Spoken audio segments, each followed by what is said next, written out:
వైఎస్ఆర్సీపీకి ఏపీ ప్రభుత్వం మరో ఆయుధాన్ని అందిస్తుందా? మరోసారి జగన్మోహన్ రెడ్డి సర్కారు మీద తీవ్ర స్థాయిలో గురిపెట్టే దిశలో పరిణామాలు కనిపిస్తున్నాయా? ఇలాంటి ప్రశ్నే ఉదయిస్తుంది.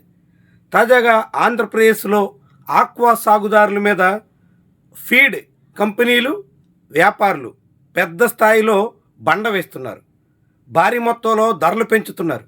ఒక్కసారిగా పెరిగిన ధరలతో ఆక్వా సాగే గందరగోళంలో పడుతుందా అనే ప్రశ్నకు ఆక్వా సాగుదారుల విషయంలో జగన్మోహన్ రెడ్డి ఏకంగా అల్టిమేటం జారీ చేశారు. ప్రభుత్వం స్పందించాల్సిందే అంటూ డిమాండ్ చేశారు. 20 రోజుల్లోగా ఈ ప్రభుత్వం కదలకపోతే తామేంటో చూపిస్తాం అంటూ హెచ్చరించారు. దేశమంతా తమ వైపు చూసేలా పెద్ద స్థాయిలో ఉద్యమిస్తాం అంటూ హెచ్చరించారు. దాంతో ఇప్పుడు ఈ వ్యవహారం చాలా పెద్ద స్థాయిలో చేరేలా కనిపిస్తుంది. చంద్రబాబు సర్కార్కి పెద్ద సమస్యగా మారే దిశలో అయితే ఉంది. ముఖ్యంగా ఆంధ్రప్రదేశ్లో కోస్తా తీర ప్రాంతంలో అత్యధిక భాగం ఆక్వా సాగు నడుస్తుంది. అందులోనూ కూటమికి బలమైన పట్టుగా ఉన్న కృష్ణా, గోదావరి జిల్లాల ప్రాంతాల్లో ఈ ఆక్వా సాగు కేంద్రీకృతమై ఉంది. అలాంటి ప్రాంతంలో ఇప్పుడు ఆక్వా సాగుదారులంతా ప్రభుత్వం మీద దండెత్తే పరిస్థితి వచ్చింది. ఈ ఉద్యమానికి జగన్మోహన్ రెడ్డి నాయకత్వం వహించడానికి సన్నాహాలు చేసుకుంటున్నారు. దాంతో ప్రభుత్వం గొంతులో పచ్చి వెలక్కాయ పడే దిశలో పరిణామాలు అయితే మారుతున్నాయి. ఇప్పటికే ఆంధ్రప్రదేశ్లో మిర్చి రైతుల నుంచి పొగాకు, మామిడి సహా అనేక పంటల ధరల విషయంలో, కొనుగోళ్ల విషయంలో ప్రభుత్వం నాంచివేత ధోరణిలో సాగిన దాని మీద జగన్మోహన్ రెడ్డి అనేక కార్యక్రమాలు చేపట్టారు. ఆయన కదిలిన తర్వాత ప్రభుత్వం మీద ఒత్తిడి పెరిగింది. దిగిరాక తప్పని పరిస్థితి వచ్చింది. చివరకు మామిడి సాగుదారులకి సబ్సిడీ ఇస్తాం, ఇతర రూపాల్లో ఆదుకుంటాం అని అనేక రకాల ప్రకటనలు చేయక తప్పని పరిస్థితి ప్రభుత్వానికి వచ్చింది. ఇప్పుడు అలాంటి దశలో ఆక్వా సాగుదారుల సమస్యల మీద జగన్మోహన్ రెడ్డి కదం తొక్కితే అది కూటమిలో కలకలం రేపడం ఖాయం.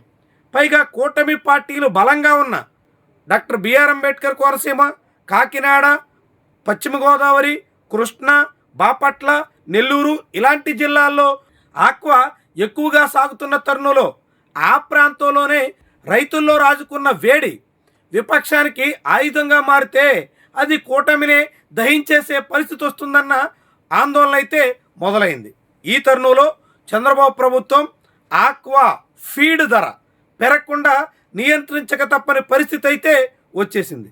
ఇప్పుడు ఫీడ్ ధర పెంచితే రైతులు సహించే పరిస్థితి లేదు, పెంచకపోతే ఆక్వా ఫీడ్ తయారీదారులు అంగీకరించే అవకాశం కనిపించట్లేదు. దీంతో ఇప్పుడు చంద్రబాబు సర్కారుకి ముందు నొయ్యి వెనక గొయ్యి అన్న చందంగా మారింది.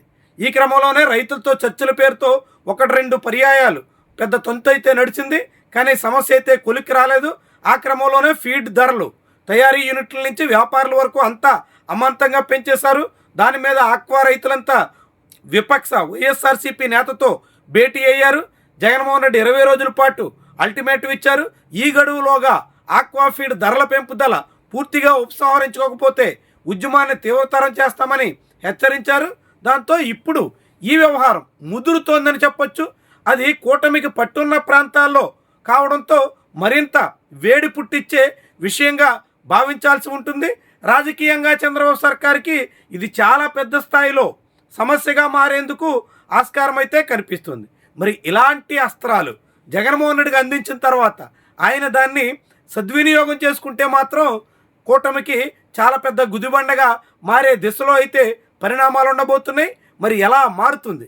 రాజకీయంగా చంద్రబాబు ప్రభుత్వానికి పెద్ద తలనొప్పిని తీసుకొస్తున్నటువంటి ఆక్వా ఫీడ్ ధరల పెంపుదల ఎలాంటి రాజకీయ ప్రకంపనలకి కారణమవుతుందన్నది ఆసక్తికర విషయం.